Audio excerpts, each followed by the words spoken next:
জুলাই আন্দোলনে জাবি ছাত্র শিবিরের ভূমিকা কী ছিল?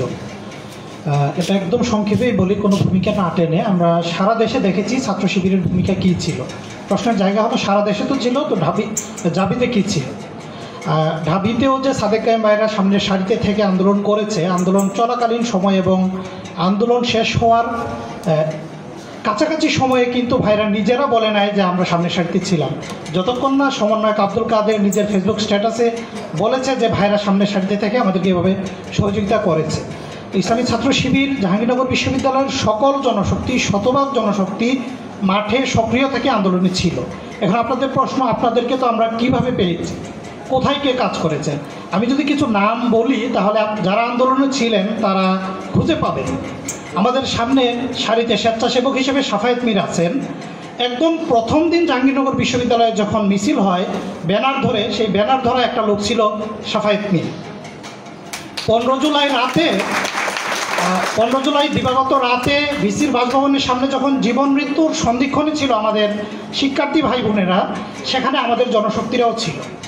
এর মধ্যে একজন জনশক্তিকে আপনারা চিনবেন, রাকিব হুসাইন, ইতিমধ্যে আমাদের সাথে কাজ করতেছে, দেখতেছেন, সে নিজেও আহত হয়েছিল। তারপর 15 জুলাই রাত, 16 জুলাই যারা আহত হয়েছে তাদের মধ্য থেকে আমাদের একজন সদস্য, যদি রায়হানের কথা বলি, রায়হানও এখানে ভিতরে আছেন, আপনারা দেখলে চিনবেন। তার গায়ে এখনও গুলির ছোড়াগুলো রয়ে গেছে, এখনও বের করে আনা হয়নি সবগুলো। তারপর যারা আহত হয়েছিল, আহত হয়ে এনাম মেডিকেলে ভর্তি ছিল, আহত প্রত্যেক ভাইকে জিজ্ঞেস করবেন যে সেখানে আপনারা কাদেরকে পেয়েছেন, সেখানে কি হারুনুর রশিদ রাফি ভাইকে পেয়েছিলেন কিনা, সেখানে মাঝহার, সাকি, মুস্তাফিজ, মুহিবরা গিয়েছিল কিনা।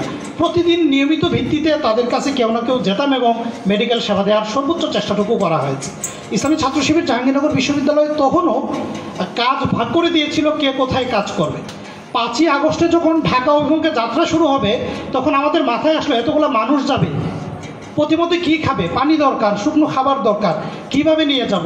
তখন বর্তমান সেক্রেটারি মুস্তাফিজ ভাইকে দায়িত্ব দেওয়া হয় যে আপনি দ্রুততম সময়ের মধ্যে 2টা পিকআপ ভাড়া করেন, 2টা নিয়ে যাব।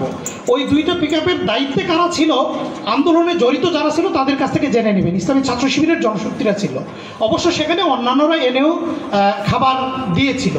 এরকম করে প্রত্যেকটা সময় আমাদের অংশগ্রহণ ছিল। বিশেষ করে যখন হল ভ্যাকেন্ট দেওয়া হয় তখন শিক্ষার্থীরা অনেকে বাড়িতে চলে যায়। এই ক্যাম্পাসে আন্দোলন চালিয়ে নেওয়ার জন্য যথেষ্ট শিক্ষার্থী এখানে ছিল না। আমরা চিন্তা করলাম যে কীভাবে আন্দোলনটা চালিয়ে নেওয়া যায়। আশেপাশের শিক্ষা প্রতিষ্ঠানগুলো থেকে, প্রাইভেট ইউনিভার্সিটিগুলো থেকে, আশেপাশের থানা সংগঠনগুলো থেকে আমরা যোগাযোগ করলাম যে আপনারা লোকজন পাঠান, জাহাঙ্গীরনগর আন্দোলন চাঙ্গা রাখতে হবে। যাদের সাথে যোগাযোগ করে এসেছিল সেই সমন্বয়ক ভাইদেরকে প্রশ্ন করলেও পেয়ে যাবেন যে তারা স্থানীয় সংগঠনের কোন লেভেলের দায়িত্বশীল ছিল। এরপরে কারফিউ চলাকালীন সময়ে যখন আমাদের বিশ্ববিদ্যালয়ে কেউ থাকতে পারতেছে না, নিরাপত্তাহীনতাই ছিল, তখন আন্দোলনের প্রথম সারিতে থাকা অনেককেই আমরা সেফ থাকার জায়গা করে দিয়েছি। সেটা আমরা বলতে চাচ্ছি না কাদেরকে আমরা জায়গা করে দিয়েছি। যাদেরকে জায়গা করে দিয়েছে আমরা আশা করি তারা নিজেরাই লিখবেন অথবা বলবেন যে আমাদেরকে ইসলামী ছাত্র শিবির জায়গা করে দিয়েছিল। 23 জুলাই ধামরাই উপজেলা ছাত্র শিবিরের সেক্রেটারিকে গুম করা হয়। সে 7 দিন গুম ছিল, তারপর তাকে অ্যারেস্ট দেখানো হয়। নাম আরিফকে গুম করতে আসে নাই, গুম করতে আসছিল ইসলামী ছাত্র শিবিরের জাহাঙ্গীরনগর বিশ্ববিদ্যালয়ের দায়িত্বশীলকে গুম করতে। হন্যে হয়ে খুঁজতেছিল জাহাঙ্গীরনগর বিশ্ববিদ্যালয়ের দায়িত্বশীলকে, মূলত মুস্তাফিজ ভাইকে তারা খুঁজতেছিল। এবং তার কিছুক্ষণ পূর্বে সময়েও মুস্তাফিজ ভাই এবং আরিফ একসাথে মিটিং করতেছিল।